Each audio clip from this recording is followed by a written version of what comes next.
국회에서 탄핵이 가결되더라도 새로운 난제가 기다리고 있습니다. 지금대로라면 황교안 국무총리가 대통령 권한대행을 맡게 됩니다. 그러나 황교안 총리는 박근혜 최순실 체제의 핵심 부역자입니다.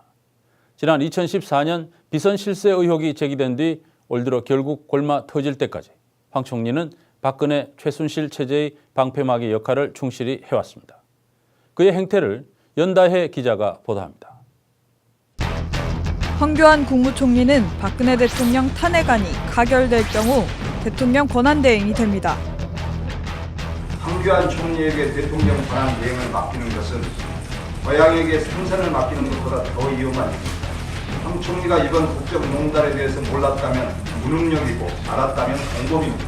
무능력자이거나 범죄자인 황 총리를 대통령 권한대행으로 둬서는 안 됩니다.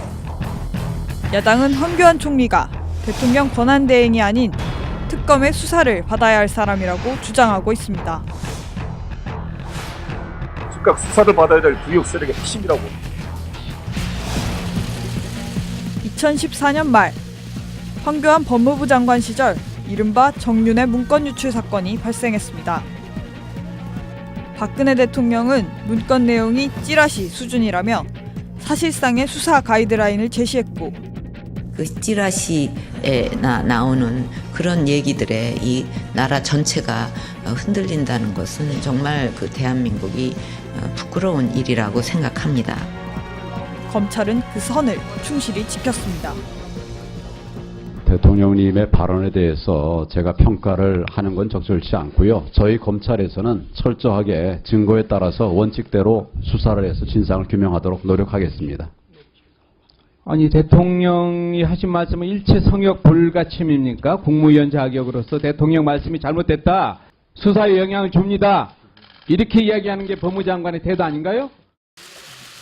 당시 황교안 법무부 장관은 수사를 지휘했고 검찰은 문건 유출자들만 처벌한 채 서둘러 사건을 마무리했습니다. 기본적으로 제 책무는 검찰을 잘 지휘해서 이 사안의 실체와 진실을 밝히는 것, 그에 상응한 또 처리를 하는 것이라고 생각합니다. 그 점에 전념하도록 하겠습니다. 언론과 국회 등에서 비선 실세 의혹을 제대로 규명하라 요구했지만 황교안 총리는 같은 답변만 반복했습니다. 결론이 난 것은 아무것도 없습니다. 진실을 밝히기 위한 수사를 계속 해나가도록 하겠습니다. 검찰의 수사 결과를 한번 지켜봐 주시기 바랍니다. 특히 문건 유출과 관련해 검찰 수사를 받던 최모 경장이 자살하는 사건이 발생했습니다. 그리고 이튿날 공개된 유서에는 청와대에 회유나 강압이 있었다는 정황이 드러나 있었습니다. 장관께서는 어제 청와대 회유는 없었다는 답변은 거짓말 아닙니까? 없었다고 보고를 들었다고 말씀을 드렸습니다. 수사는 저희 검찰에서 했습니다. 전혀 회유나 강압행위 없었다고 보고를 듣고 있습니다. 저는 그렇게 믿고 있습니다. 박영수 특별검사는 최근 2014년 정윤회 문건 유출 사건도 수사 대상이라고 밝혔습니다. 검찰이 비선 실세의 국정농단을 알면서도 덮었다면 당시 수사팀뿐만 아니라 황교안 총리도 조사 대상이 될 가능성이 있습니다.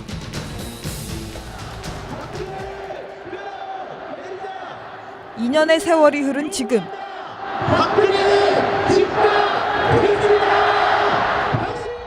대한민국은 박근혜 최순실 게이트로 흔들리고 있습니다. 올해 미르와 K스포츠재단 문제가 불거지며 비선 실세 의혹이 다시 제기됐습니다.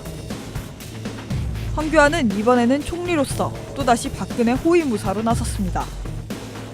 근데 일개 민간인 최순실 씨가 관련된 이 미르 재단이 어떻게 486억이 모금됩니까? 이게 의심의 소지가 없습니까? 이걸 보면? 모금이 된 것 가지고 의심을 할 수는 없습니다. 의혹에 대해 근거 없는 주장이라며 사실 확인조차 거부하는 태도를 보입니다.